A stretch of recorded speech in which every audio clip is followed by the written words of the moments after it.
আচ্ছা, জীবনে কখনো কোনো মৃত ব্যক্তিকে গোসল করিয়েছেন? যদি কখনো সুযোগ হয় তাহলে সেই মৃত ব্যক্তিকে গোসল করাবেন।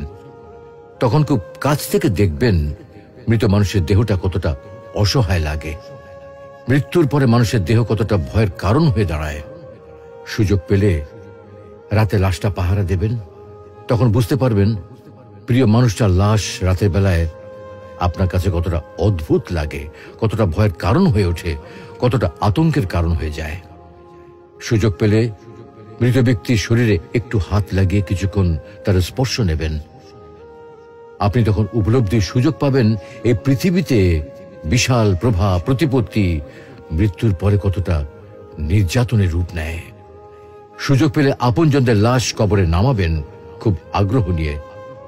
শেষবারের মতো মৃতদেহের মুখটি একবার দেখার চেষ্টা করবেন এবং বারবার উপলব্ধি করার চেষ্টা করবেন এই মৃতদের সাথে অনন্তকালের যাত্রার পথে এটাই আপনার জীবনের শেষ দেখা। সুযোগ পেলে মাঝে মধ্যে কবরস্থানে গিয়ে নীরবে কিছুক্ষণ দাঁড়াবেন। এরপর মনে মনে চিন্তা করবেন জীবনের লাভ ক্ষতির হিসাব। এই মৃত মানুষগুলো এই পৃথিবীতে কি করে গেছেন, কাদের রেখে গেছেন, যাদের রেখে গেছেন তারা কি কখনো এই মৃত মানুষগুলোকে স্মরণ করার জন্য কবরস্থানের